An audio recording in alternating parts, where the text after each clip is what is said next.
Good morning বন্ধুরা, তোমরা কেমন আছো? আশা করি তোমরা সবাই ভালো আছো। যে যেখান থেকে আমার ভিডিওটা দেখছো তাদেরকে জানাই অনেক অনেক ভালোবাসা। সকালবেলা উঠেছি কিন্তু অনেক সকালে, কিন্তু ব্লগটা স্টার্ট করছি অনেকটা দেরি করে। আর ঘড়িতে মোটামুটি এখন 10টা সাড়ে 10টার মতন বাজে। তো বাজার হাট দোকান সমস্ত কিছুই কিন্তু কমপ্লিট হয়ে গেছে। তো তোমাদের দেখিয়ে দেবো। আর ওদিকে কিন্তু আমার চা টা খেয়ে স্নান করে যা কাজ আমার আর কি সকালবেলা সমস্ত কিছু করে তারপর ভিডিওটা স্টার্ট করলাম। আর রাত্রিবেলা মানে ফোনে এডিটিং থাকে, তারপরে লাইভ ভিডিও করি, তো সব মিলিয়ে মিশিয়ে না অনেকটা মানে চার্জ শেষ হয়ে যায়। তো রাত্রে আর ফোনে চার্জ দিয়ে শুই না, সকালে উঠে ফোনটা চার্জ দিই বলে না। আর রাত্রি মানে সকাল থেকে চার্জটা মানে দিই না বলে, ফোনটা চার্জ থাকে না বলে সকাল থেকে একদম শুরু করতে পারি না। তো যাই হোক, টেবিল টুবিল মুছলাম। আর এখানে দেখো মাছ রান্না করছি। তো আজকে ডিমে আলুর রসা হবে। আর শাশুড়ি তো ডিম খায় না, ওই জন্য ওনার জন্য দুটো মাছ এনে দিয়েছে। তো একটা মাছ বাবুকে দেবো, একটা মাছ ছেলে মানে শাশুড়ি খাবে, দুটো মাছ উনি খাবে না। তো আজকে মাছের একটা কালিয়া মতন করব, মানে এক ছেলেকে মাছ ভাজা দেবো আর আমার শাশুড়িকে কালিয়া করে দেবো, আর ডিম আলু ঝোলাবে, আর হবে আজকে পোলাও। তো সকালবেলা তো ছেলেরকে ভাত খেতে দিয়ে দিলাম, ভাত আলু ভাজা, ডুমো ডুমো আলু ভাজা আর মাছ ভাজা দিয়ে বাবু খাচ্ছে। আর এখানে দেখো পোলাওয়ের চালটা জল ঝরিয়ে ধুয়ে জল ঝরাতে দিয়ে দিয়েছি। আর পেঁপে আলু করেছি, অল্প করে পেঁপে আলুও করেছি, কারণ আমার শাশুড়ির ওই মাছের কালিয়া পেঁপে আলু রসা দিয়েই খাবে। আর এখানে দেখো ডিমটা আর আলুটা আগে থেকেই ভেজে রেখেছিলাম, আর এখানে ডিমের কষাটা করছি। আর আজকে ডিমের কষাটা খেতে কিন্তু দারুণ হয়েছিল।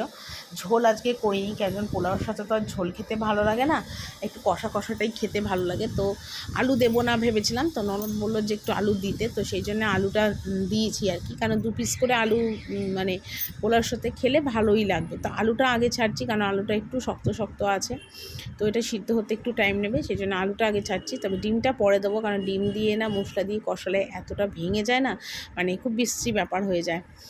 তো সেই জন্যে ডিমটা পরে দেবো। এখন ভালো করে আলুটা দিয়ে মশলাটা কষাচ্ছি, কষিয়ে তারপরে ডিম দেবো, জল দেবো, মানে ফুটবে, আলুটা সিদ্ধ হবে, নামিয়ে দেবো। তো অনেক দিন ধরেই মানে খাওয়ার ইচ্ছা হয়েছিল আর কি পোলাওটা, তো সেই জন্যেই পোলাওটা মানে বানালাম। আর ননদও বলছিল কদিন ধরে পোলাও আর ডিম কষা। তো যাই হোক, সবার ইচ্ছা মতনই রান্নাবান্না করার আমি চেষ্টা করি আর কি, সব সময় সবার পছন্দ মতনই করার চেষ্টা করি। কিন্তু হ্যাঁ, একটা কথা কি বলতো, আমার পছন্দ মতো না কেউ কিছু করে না। আমার যদি কিছু খাওয়ার ইচ্ছা আমাকে করে খেতে হবে, আদার্স আমাকে কেউ করে দেওয়ার মতন থাকে না। কিন্তু আমি কিন্তু যখন যেটা যে হুকুম করে আমি কিন্তু সেটা পালন করার চেষ্টা করি। তোমাদের একবার রান্নাটা দেখিয়ে দিই। এখানে দেখো প্লেন ভাত, সাদা ভাত করেছি।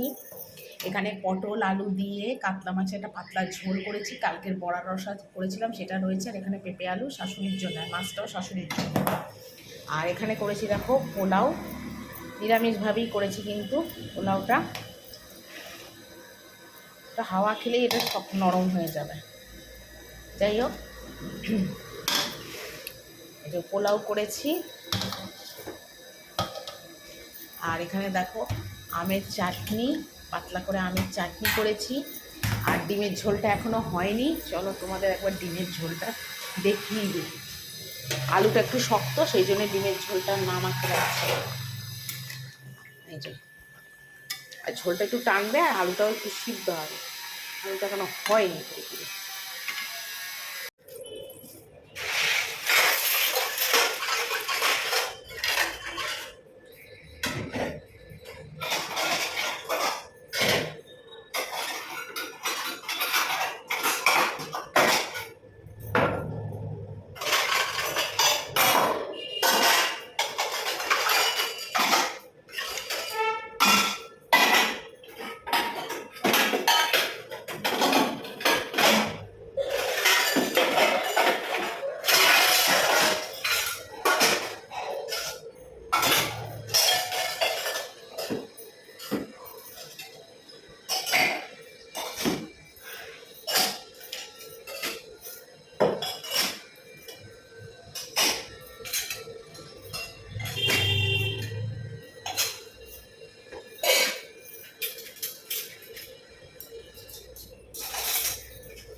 তো আমি দেখো খেতে বসে গেছি, কারণ আমার প্রচণ্ড খিদে পেয়েছে।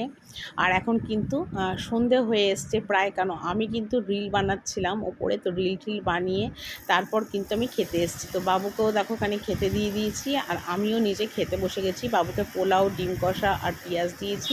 আমিও ডিম কষা, পেঁয়াজ আর ডিম কষা পোলাও দিয়েই খাবো, নিয়ে নিয়েছি। আর আমার এখন প্রায় দিনই একটু সন্ধে হয়ে যায় খেতে, কারণ ছাদে যাই রিল বানাতে। তো সেই বানিয়ে এসে তারপর একটু রেস্ট করে তারপর কিন্তু আমি খেতে বসি, যার জন্য আমার অনেকটাই দেরি হয়ে যায়। তো কিছু করার নেই, সবটাই আমাকে অ্যাডজাস্ট করে করতে হবে। যখন আমি একটা কাজে হাত দিয়েছি তখন সেই কাজটা পুরো ঠিকঠাকভাবে পালন করাটাই আমার দায়িত্ব। আর আমি যখন যেটা মনে করি তখন আমি কিন্তু সেটা করেই ছাড়ি। এটা আমার একটা জেদ বলতে পারো, বা লক্ষ্য বলতে পারো, যেটাই বলো না কেন, আমি কিন্তু এরকম টাইপেরই মানুষ। তো তারপর দেখো খেয়ে দিয়ে উঠতে উঠতে প্রায় আমার 6:30টার মতন বেজে গেল। তো তারপরে একটু রেস্ট করছিলাম, কেন খেয়ে উঠে আর পারছিলাম না, মানে এতটা গরমও তো প্রচণ্ডই পড়েছে, তো সেই জন্য আমি একটু লেট করছিলাম। তো যাই হোক, তারপর দেখো এখানে পাখা মুছছিলাম, কেননা এখন পাখা না মুছলে পাখার হাওয়া একদম হবে না, কারণ আমার ঘরে না পাখার হাওয়া খুব একটা জোরে হয় না। তো যাই হোক, যখনই বিছনার চাদর চেঞ্জ করি তখনই কিন্তু আমি এরকম পাখাটাকে একটু ঝেড়ে পরিষ্কার করে দিই, যাতে পাখার হাওয়াটা একটু ভালো হয়। আর যেদিন বালিশের ওষারটাও চেঞ্জ করি সেদিনও কিন্তু আমি পাখাটা ঝেড়ে দিই। তো যাই হোক, আর অফ হোয়াইট কালারের ফ্যান তো একটুতেই প্রচণ্ডই ধুলো নোংরা হয়ে যায়। তো আজকে বিছানার চাদর, বালিশের ওষার সবগুলোই খুলবার, গরমের মধ্যে না মানে কীরকম যেন একটা ঘামা ঘামা ব্যাপার হয়ে যায়, তো যার জন্যে আমাকে সমস্ত কিছুটাই করতে হয় আর কি পরিষ্কারভাবে। তো এখন বিছানার চাদরটা চেঞ্জ করবো, বালিশ ওষারগুলো চেঞ্জ করবো, সব করব। তো বাবু ওই ঘরে গেছে, আর আমি এই ফাঁকে আমার কাজগুলো একটু ঝপাঝপ সেরে নিচ্ছিলাম।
তো তারপরে বালিশ ওষার, বিছনার চাদর সব তুলছিলাম। তো যাই হোক, আমার ওপর প্রচণ্ড একটা কাজের প্রেশার আর চাপ পড়ে গেছে তোমরা বলতে পারো। কারণ দেখো, সারাদিনই সংসারে কাজ করে তারপরে A to Z করে তারপর সেটা সামলিয়ে তারপর রিল ভিডিও করা, যে আমার পক্ষে কী একটা কষ্ট করার চাপের সৃষ্টি হয়েছে তোমাদের আমি ঠিক বলে বোঝাতে পারবো না। কিন্তু কি করব বলো, সেটা কিন্তু আমাকে করতে হবে, আমার এটা করতে হবে, কিছু করার নেই। কারণ আমি যে সিদ্ধান্ত নিয়েছি আমি সেই সিদ্ধান্তে আপাতত এখন অটুট আছি, এবং সেই লক্ষ্যে আমি পৌঁছতে চাই। এটাই আমার মনের মধ্যে একটা জেদ কাজ করছে। যত যা হয়ে যাক আমি আমার কাজে এগোবই, এইটাই আমার একটা মনের মধ্যে আর কি জেদ তোমরা বলতে পারো। তো যাই হোক, কষ্ট করছি, দেখি কতদূর কী করতে পারি। অনেক বাধা, অনেক বিপত্তি, অনেক মানুষের অনেক কথা, সমস্ত কিছু এড়িয়ে কিন্তু আমার এই ব্লগ করা বা ভিডিও করা, যেটাই বলো না কেন, সবটা কিন্তু আমাকে করতে হবে। এটাই আমি সিদ্ধান্ত নিয়েছি। কারণ বেকার অন্য কোনো কিছুতেই সময় নষ্ট না করে নিজের লাইফে এগিয়ে যাওয়াটা ভালো, নিজের কোনটা ভালো হবে সেটা বুঝে নেওয়া ভালো, আমি এটাই মনে করি। তো যাই হোক, আর এখানে বিছানার চাদরটা চেঞ্জ করলাম। আর এই যে বাবু দেয় গায়ের চাদর, গরম শীত গ্রীষ্ম বর্ষা বলে কিছু নেই, বাবু একটু গায়ে চাদর দেয়। আর আমার আবার একটু বর্ষার বেশি ঠান্ডার আকাশ হলে তখন আমি আবার একটা গায়ে চাদর দিই। কেন চাদর না দিলে না মানে শীত করে আর কি, খুব গরম পড়লে তখন তো আর দিতে পারি না, বাদ দাও। তো যাই হোক, এখানে দেখো সমস্ত ভাঁজ করে গুছিয়ে রাখছি, কারণ সকালবেলা বাবু ঘুম থেকে যখন ওঠে তখন চাদরগুলো ভাঁজ করে না। আর আমারও সকালবেলা এমনটাই টাইম থাকে যে আমারও আর হয় না। তো সেই জন্য এখন এগুলোকে ভাঁজ টাজ করে একদম গুছিয়ে আর কি কমপ্লিট করছি আর কি। ধোয়া বিছনায় দেখবে শুতে বসতে সব কিছু করতেই কিন্তু মানে বেশ ভালো লাগে আর কি। আর ওই অগোছালানো বিছনা অগোছালোর মধ্যে না একদম ভালো লাগে না। তো এরপরে রাত্রিবেলার আবার রান্নায় যাব, জানি না রাত্রে আজকে কি হবে না হবে কিছুটাই জানি না, জিজ্ঞেস করবো ওই ঘরে গিয়ে, যেটা হবে সেটা আবার করবো আর কি, করতে তো হবে যাই হোক। তো এটাই হলো কথা। আর ভুল করে ছেলের বালিশ ওষুধটা আমার মধ্যে ঢুকিয়েছিলাম আর আমার বালিশ ওষুধটা ছেলের মধ্যে ঢুকিয়েছিলাম, সেটা আবার দেখো খুলে আবার চেঞ্জ করছি। গরমে না একদম নাকানি চুবানি অবস্থা, কিচ্ছু যেন ভালো লাগে না, শুধু মনে হয় পাখার তলায় শুয়ে থাকি বসে থাকি এরকম আর কি মনে হয় সব সময়। তো যাই হোক, যেটা কাজ করার সেটা তো করতেই হবে, এটা বলে আর কোনো লাভ নেই। তো এখানে দেখো সমস্ত কমপ্লিট করলাম, নিয়ে এখন ওই ঘরে যাব একবার, কারণ এখন যদি আমি একটু শুই না আমার শরীর ছেড়ে দেবে, আর কোনো কাজও করতে ইচ্ছা করবে না। তাই ভেবেছি একবার ওই ঘরে যাব, জিজ্ঞেস করি কি রান্না খাওয়া হবে রাতে, তারপরে বাকিটা করব। তো বিছনা টিছনা গোছলাম, তারপর ছিল কিছু জামা কাপড় 3-4 দিনের ভাঁজ করা হয়নি, সেগুলোকেও ভাঁজ করব, কারণ একবার ভেবেছিলাম কাল করব। তারপর চিন্তা করলাম যে না, এখন যদি না করি আর কাল আর টাইম হবে না, আর এখন ধোয়া চাদর যখন পেতেছি তাহলে ধোয়া চাদরের মধ্যেই কিন্তু এগুলোকে সমস্ত ভাঁজ করে নিই। তো সেই জন্যই ভাঁজ করছিলাম। আর আমার বাড়িতে রোজ রোজ যা জামা কাপড় বেরোয়, অনেক জামা কাপড় বেরোয়, কী আর বলবো তোমাদের, অনেকটাই জামা কাপড় বেরোয়। তো যে কটাই বেরোক না কেন সেগুলো সমস্ত এখানে ভাঁজ টাজ করে একদম দেখো সুন্দরভাবে গুছিয়ে রাখছি আর কি। আর প্রচণ্ড গরম লাগছিলো, আর বাবু গেছিলো ঠাকুর ঘরে, মানে গেছে আর কি, ঠাকুর ঘরে গেছিলো আজকে। তো যাই হোক, তারপর তো এখন তো সন্ধে হয়ে রাত হয়ে গেছে। তো আমি আজকে রাত্রিবেলাই করছি, আর এখন দিনের বেলায় না কোনো কাজ করতে পারছি না, এত গরম পড়ছে, একটু কিছু করলে হাঁপিয়ে যাচ্ছি। শুধু মানে রান্নাটা না করলে নয়, তাই কোনো রকমের রাতের মানে দিনের রান্নাটা করছি। আর যা করছি রাত্রিবেলাতে কাজ গুছানোর চেষ্টা করছি, কেন এত গরমের মধ্যে আর কোনো কাজ কমও আমি করতেই পারছি না, মানে এত শরীর আমার নাজেহাল অবস্থা হয়ে গেছে। প্রতি বছরই এরকম হয় গরমের মধ্যে। তো তারপর দেখো তোমাদের দাদাভাই রাত্রিবেলাতেই সমস্ত মুদিখানা থেকে জিনিসপত্রগুলো নিয়ে এসছে, পাস্তা থেকে শুরু করে বিস্কুট, শ্যাম্পু, ম্যাগি, ডাল, চাল, সমস্ত কিছু যা আনার, ম্যাগি মশলা থেকে শুরু করে কাজু কিশমিশ, চাউমিন, সমস্ত কিছুই কিন্তু নিয়ে এসছে। সার্ফ এনেছে, ছাতু এনেছে, সব কিছুই নিয়ে এসছে। তা আবার নিয়ে এসছে দেখো কিছুটা ডিমও নিয়ে এসছে। তো আমি বললাম কেন ডিম আনলে, তো বললো না ডিমটা এনে রাখি।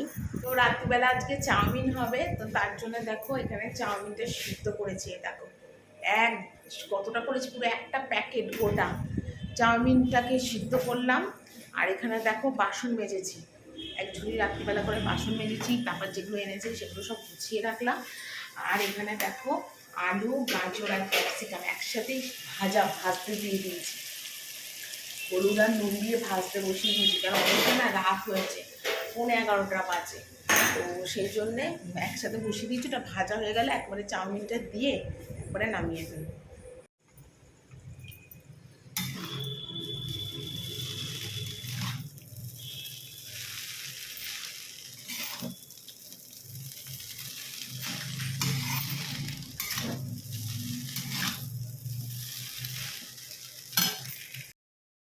তো দেখো রাত্রিবেলাতে আমি চাউমিন খেতে বসে গেছি, আর বাবুও চাউমিন খেতে বসে গেছে।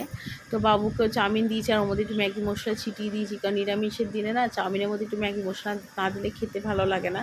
তো বাবু খুব একটা না ম্যাগি মানে চাউমিনটা অতটা ভালোবাসে না, তবে ডিম দিয়ে চাউমিনটা একটু বেশি ভালোবাসে নিরামিষের থেকে, পেঁয়াজ দিয়ে। তো চলো আজকে খেতে খেতে আজকে ব্লগটা এখানেই শেষ করি। Good night.